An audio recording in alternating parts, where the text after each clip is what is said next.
Problem ये है कि वो एनालाइज नहीं करते कि रिटर्न क्यों है, कहाँ से आया।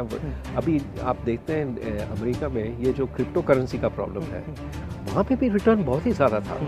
बिटकॉइन 2-3 पैसे के लिए बिकता था। फाइनेंशियली कमज़ोर लोग हैं, वो भी इसमें वो अभी यूएस स्पेकुलेट कर रहे हैं, तो इसमें काफ़ी रिस्क होता है। तो इसके बारे में आपकी क्या राय है? जो आज की दुनिया में जहाँ अमेरिका, चाइना, यूक्रेन सब जगह नफरत फैल रही है, उस दुनिया में हिंदुस्तान रास्ता दिखा सकता है।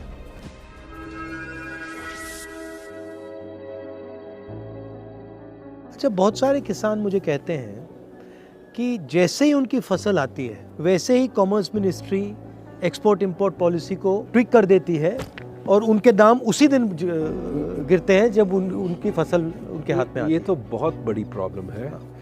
हम कहते रहते हैं कि हम किसान के लिए हैं, लेकिन जो एक्सपोर्ट पॉलिसी है और इंपोर्ट पॉलिसी है वो मिडिल क्लास के लिए, वो सिटीज़ में अर्बन मिडिल क्लास के लिए बनता है। अगर प्याज का दाम बढ़ जाता है तो हम इंपोर्ट करते हैं और बेचारा फार्मर जो किसान है के लिए दाम तो गिरते हैं।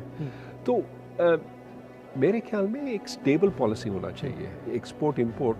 हाँ, अगर दाम इससे बहुत ज़्यादा बढ़ जाता है तो इंपोर्ट तो कर सकते हैं। ये जो एक्सपोर्ट बैन्स है वो नहीं करना चाहिए, क्योंकि एक्सपोर्ट बैन्स तो किसान के खिलाफ है। अगर आप किसान को कहते हैं कि आप एक्सपोर्ट नहीं कर सकते हैं तो डोमेस्टिक मार्केट में उनको बेचना पड़ता है और दाम तो कुछ नहीं मिलता। So how does one think about this unemployment issue, because it's everywhere.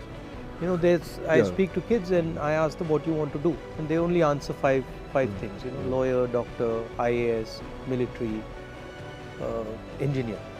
And so the imagination is, for most kids in India, is that we can only do these 5 things. And then the other thing is, most of them are not hopeful of getting even those jobs. नहीं, बेरोजगारी तो बहुत बड़ी problem है।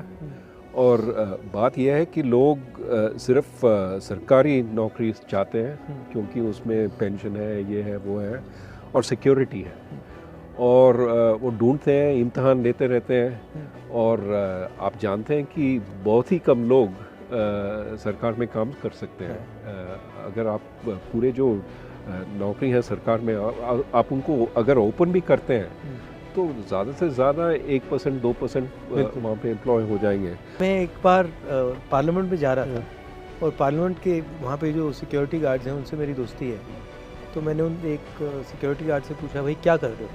तो उसने मुझे कहा बहुत मज़ा आ रहा है। मैंने कहा क्या हुआ?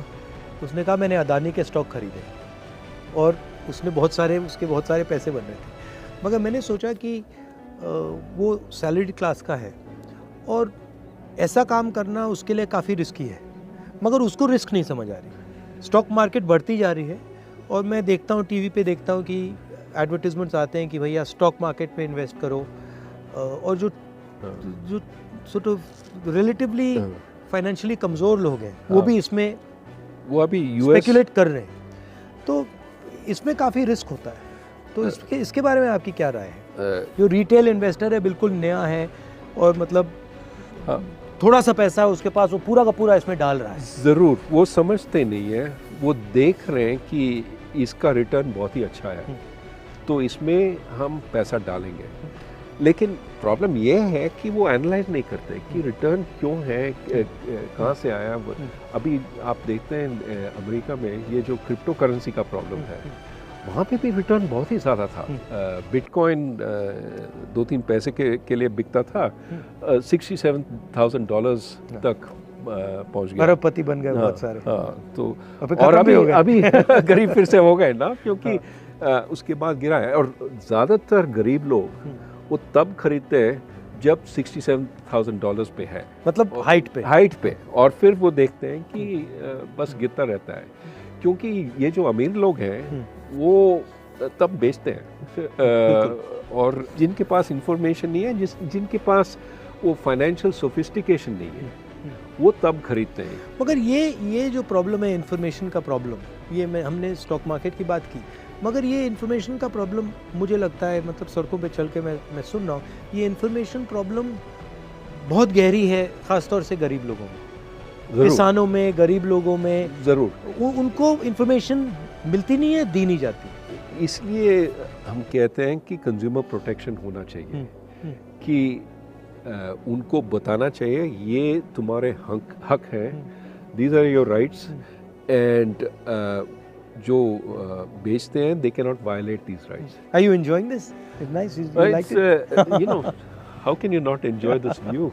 But also, it's I think you're doing this सांप्रदायिक एकता और शांति के लिए आप पदयात्रा पे जा रहे हैं। I think that is something the country needs, regardless of what political party you're in. It has to be, Bharat को जोड़ना है। बिल्कुल। एंड पीस और शांति से, भाईचारे से फायदा होता है। और अगर आप सोचेंगे, कोई कह रहा था कि आपने एक भाषण में ये कहा था कि which house can stand when the brothers are fighting? Yeah, it can't. They have to be. You have to have internal harmony to have external security. ये काफ़ी लोग कह रहे हैं हाँ we can fight internally, we will suppress this minority, suppress that, and we will be strong outside. नहीं हो सकता है। नहीं, ये एक बात है, मगर दूसरी बात जो उतनी ही ज़रूरी है कि आज की दुनिया में जहाँ अमेरिका, चाइना, यूक्रेन, सब जगह नफ़रत फैल रही है, उस दुनिया में हिंदुस्तान रास्ता दिखा सकता है। ज़रूर।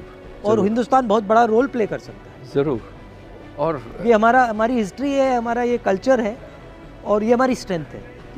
और लोकतंत्र भी हमारा स्ट्रेंथ है। और मेरे ख्याल में काफ़ी लोग, काफ़ी देश हमारी ओर देख रहे हैं कि इंडिया का क्या कहेगी, इंडिया क्या एग्जाम्पल सेट करेगी।